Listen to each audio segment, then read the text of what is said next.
want you women up north to know. This is based on a letter by Philippe Ibero in New Masses, January 9th, 1934. Tillie, Lerner, Olsen, born 1912. I want you women up north to know. I want you women up north to know how those dainty children's dresses you buy at Macy's, Wanamaker's, Gimbel's, Marshall Fields are dyed in blood, are stitched in waist and flesh down in San Antonio where sunshine spins the winter. I want you women up north to see the obsequious smile, the sales ladies thrill, exquisite work, madame, exquisite pleats vanish into a bloated face, ordering more dresses, gouging the wages down, dissolve into Maria, Ambrosia, Catalina, stitching these dresses from dawn to night in blood and wasting flesh. Catalina Rodriguez, 24, body shriveled to a child's at 12. Catalina Rodriguez, last stages of consumption, works for $3 a week from dawn to midnight. A fog of pain thickens over her skull, the parching heat breaks over her body, and the bright red blood embroiders the floor of her room. White rain stitch in the night, the bourgeoisie poet would say, white gulls of hands darting, veering, white lightning threading the clouds. That is the exquisite dance of her hands over the cloth, and her cough gay, quick, staccato, like skeleton's bones clattering is appropriate accompaniment for the aesthetic dance of her fingers, and the tremolo when the hands tremble with pain. $3 a week, $2.55, 70 cents a week. No wonder 2,800 ladies of joy are spending the winter with the sun after he goes down for 5 cents. Who said this was a rich man's world? You can get all the loving you want.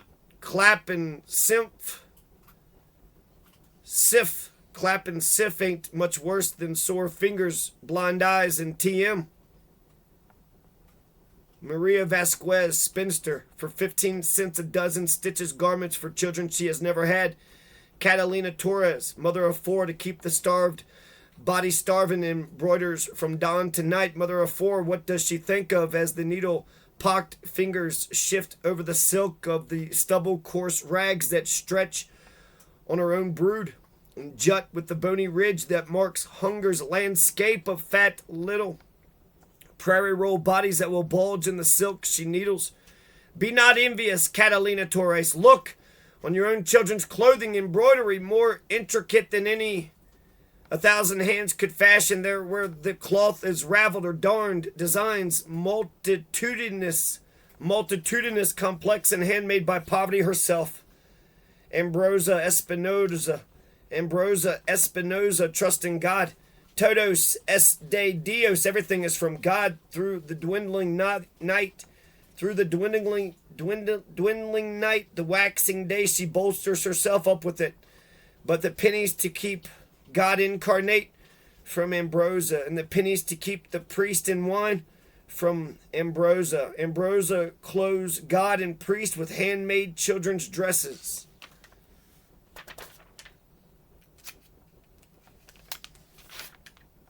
Her brother lies on an iron cot all day and watches on a mattress of rags he lies. For 25 years he worked for the railroad, then they laid him off.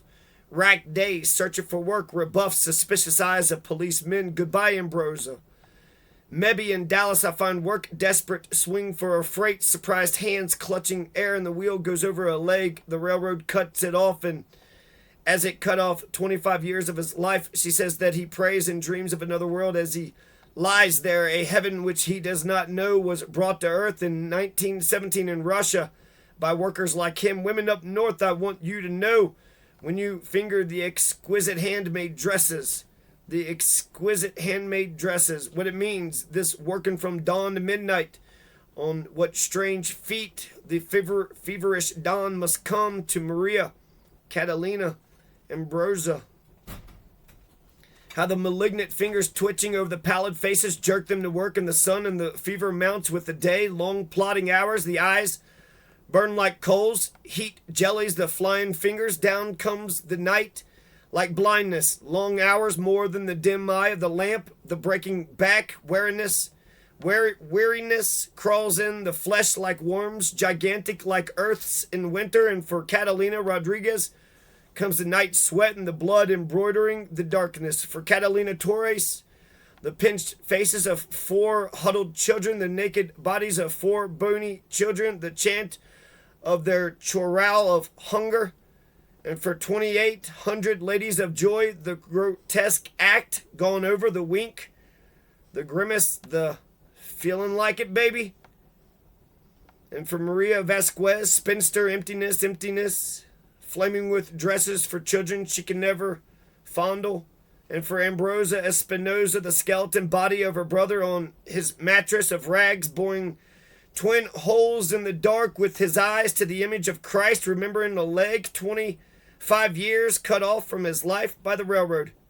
Women up north, I want you to know, I tell you, this can't last forever. I swear it won't. Tillie Lerner Olsen was born in Nebraska of Russian parents, participated in the 1905 revolution, fled when it failed. Tillie Lerner had to leave school to work after the 11th grade. She trimmed meat in a packing house, worked as a waitress and a domestic. Meanwhile, joined the Young Communist League. Her father had become the state secretary of the Nebraska Socialist Party. Lerner herself went to jail for trying to organize packing house workers. Meanwhile, when she was only 19, she began to write, starting the novel that would become Yanandio years later. She moved to California in the early 1930s, published in I Want You Women Up North to Know. In the West Coast John Reed Club magazine, Partisan, in 1934, she was harassed repeatedly by the FBI during the McCarthy period. Her story, Tell Me a Riddle, is her most famous work.